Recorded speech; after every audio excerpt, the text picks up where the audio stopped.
You see? Okay. And it's, yep, and it's recording now. So for this problem, the first non-repeated character, how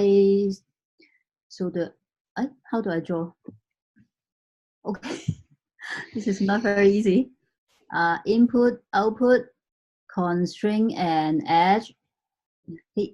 So input will be string, and then output should be the first letter that is not repeat.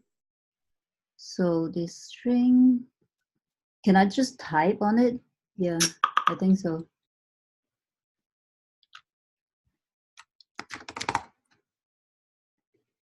String output should be letter. Or do we just type on it here? Do we need to write? I don't think so, right? Probably not. I wasn't gonna, I was just gonna type in the. Yeah, okay, so this is a lot easier. Input, string, output would be a letter. Then constraint, I always struggle about constraint. What is constraint? Oh, uppercase, lowercase? Is that constraint or that's edge case? I think that might be more edge cases, or that, yeah, that could even be a question on the inputs.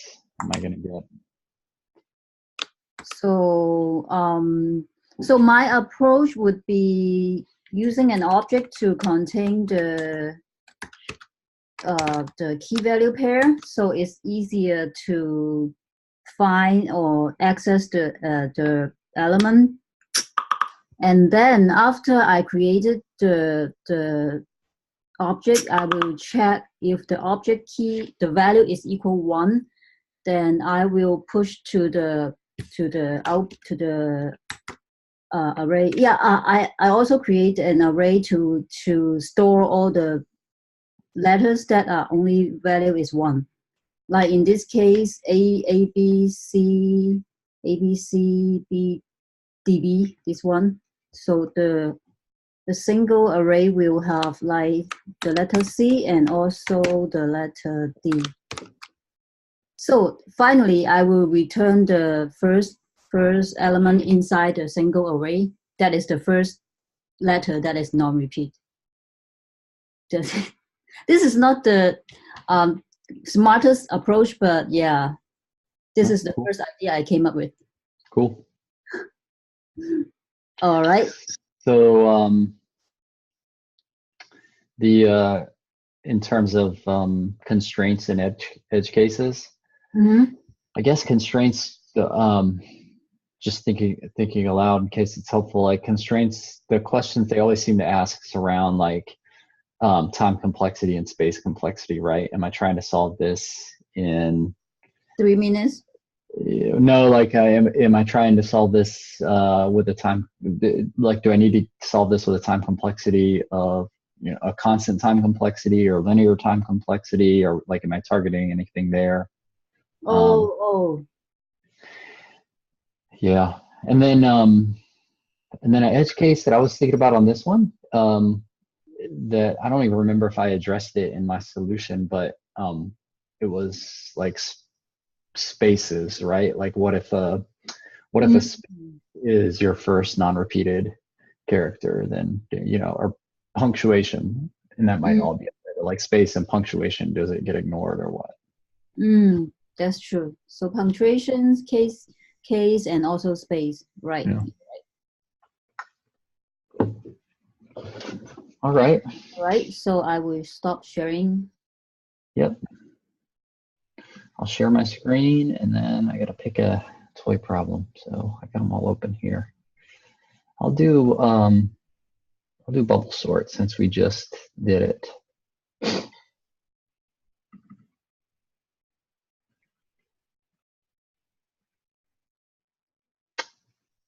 Okay.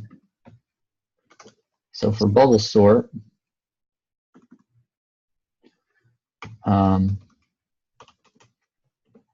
the output should be a sorted array of numbers. I'll just say a sorted array.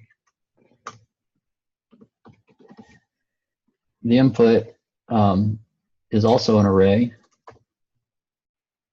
of unsorted data. I would assume, based on the prompts, assume that array only includes numbers.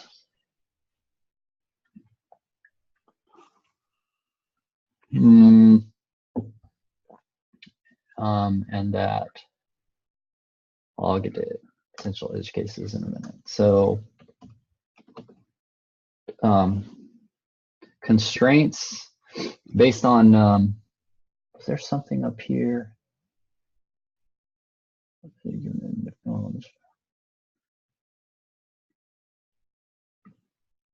So I might be taking this a step too far, but in this optimization, in the comments around optimization, I believe that you can do a bubble sort with in log n time complexity, because you don't have to keep going through the, array. I think you can, it's exponential if you keep iterating through the array over and over again. But I think there's a way to avoid repeating sections that have already been sorted.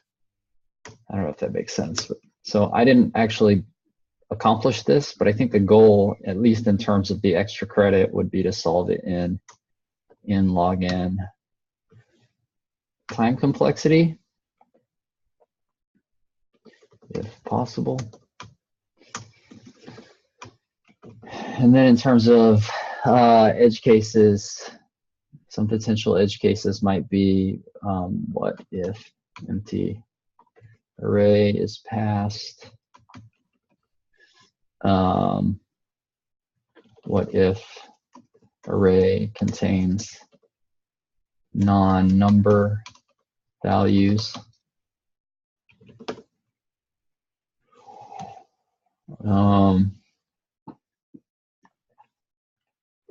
Can you think of any other edge cases for this? Empty array, if constraint, no number. That's probably it. Like most concern is if it contains like non-number values. That won't be able to sort, right? If that's, what about strings? Can we use bubble sort? Yeah, I mean, it would try to, I think maybe it would try to sort them. It would use like automatically. It would use like type coercion to like convert the string to a number somehow. I don't know how that works. Yeah. But yeah. So I guess I would assume if I was doing this on my own and just basing it on the prompts, I would probably make an assumption. In fact, I did make an assumption on what I implemented, that I'm going to get array, that basically array will always contain numbers and numbers only.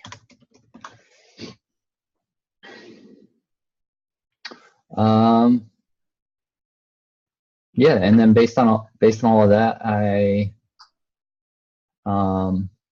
implemented this one recursively.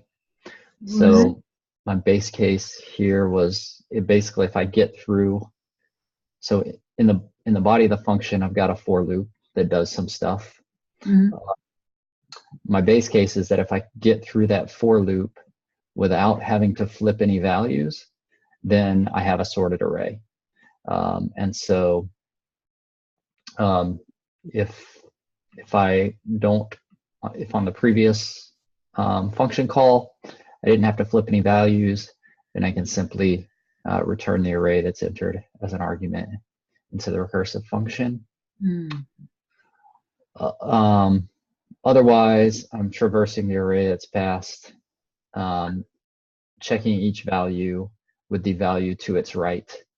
And if they need to be flipped, they're being flipped, and then that counter is being incremented and passed into the next recursive call to the function. I was trying to track, I was trying to figure out how to avoid having to go back to the very beginning of the array each time by having a third parameter, but I didn't have time to actually implement that functionality, so I didn't make it to this time complexity constraint to read this one. So that was my bubble sort. Awesome. All right. Was there anything else that we needed to do here? I think that's it. And we fill the form. Let me see. Yeah, we have the practice. Brief reflection. What did you notice about the process? What came more naturally? What was more challenging? We need to fill that out, right? Yeah, sure. I'm going to just stop recording and then we can fill it out quickly.